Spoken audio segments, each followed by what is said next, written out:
বলা যেতে পারে, কারণ পেছনে রেখাপাত্রের পেছনে কার্যত ধাওয়া করছিল তৃণমূলের যারা কর্মীরা রয়েছেন, তারা গাড়ির পেছনে পর্যন্ত ধাওয়া করা হয়।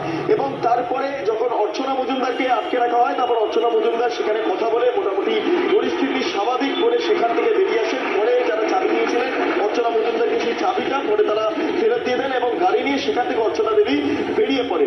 অর্থাৎ এই পরিস্থিতিটা যে একটা হওয়ার পরিকল্পনা ছিল তা আগে থেকে বলা বাহুল্য, কারণ উত্তপ্ত এলাকা, প্রথম থেকে একটা চাপা উত্তেজনা ছিল এবং সেইখানে যারা তৃণমূলের লোকজন তাদের তরফে বক্তব্য যে একটা অপ্রীতিকর একটা পরিস্থিতির জন্য মূলত এই যারা বিজেপি কর্মীদের ওপর মারধরের যে ঘটনা ঘটছে সেই ঘটনা তৈরি হয়েছিল, কিন্তু দেওয়াল লিখন নিয়ে কোন রকম কোনো সংঘাত হয়নি। কিন্তু অন্যদিকে বিজেপির তরফে অভিযোগ, দেওয়াল লেখার সময় কালি ঢেলে দেওয়া হয় তৃণমূলের তরফে। অর্থাৎ যে সময় রেখাপাত্র নামে দেওয়াল লিখন হচ্ছিল ওই সংশ্লিষ্ট চত্বরে, সেই সময় রেখাপাত্রের যে দেওয়াল লিখন হয়েছিল সেইখানে কালি ফেলে দেওয়া হয়েছিল বা কালি ছিটিয়ে দেওয়া হয়েছিল, সেটা তৃণমূলের তরফেই করা হয়েছিল।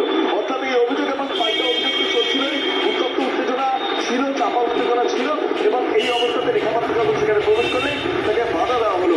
এবং জানি ইতিমধ্যে নিন্দার ঝড় হয়েছে, আমরা বিজেপি সূত্র হিসেবে জানতে পারছি রেখাপাত্রের উপরে এই আক্রমণ এবং রেখাপাত্রের যারা কেন্দ্রীয় পুলিশ রয়েছেন, যারা ইতিমধ্যে বডিগার্ড হিসাবে রেখাপাত্র রয়েছেন বা দেহরক্ষী হিসাবে কাজ করছেন, তাদের উপর আক্রমণের ঘটনা সমস্তটা নিয়ে বিজেপির তরফে ইলেকশন কমিশনে একটা অভিযোগ করা হবে। কারণ রেখাপাত্র যেহেতু ইতিমধ্যে বিজেপির প্রার্থী, সে কারণে প্রার্থীর উপর আক্রমণকে কেন্দ্র করে যে ঘটনা এই মুহূর্তে তৈরি হয়েছে বা যে জল্পনা তৈরি হয়েছে তা নিয়ে ইলেকশন কমিশনে বিজেপির তরফে অভিযোগ জমা দেওয়া হবে। কিন্তু আজকে যে পরিস্থিতি তৈরি হলো তোমাকে একের পর এক হিন্ট দিয়ে রাখলাম এবং তার পাশাপাশি যে ক্রোনোলজিতে সেটা বলে রাখলাম, প্রায় 9টা থেকে 10টা 15 পর্যন্ত প্রায় 1 ঘন্টা 15 মিনিট ধরে এই একটা উত্তপ্ত পরিস্থিতি সংশ্লিষ্ট জায়গাতে ছিল। এবং এই উত্তপ্ত পরিস্থিতি বলা বাহুল্য, সেখানকার লোকজনের একাংশের দাবি যে গত পরশুদিন থেকে এরকম একটা পরিস্থিতির বাতাবরণ তৈরি হয়েছিল, রেখাপাত্র আসার পর পরিস্থিতি আরো হাতে বাইরে বেরিয়েছে। আপনার বাবারা পরিকল্পনা আগে থেকে ছিল সেটা বুঝতে পারা যাচ্ছে। অনেক ধন্যবাদ দেখতো।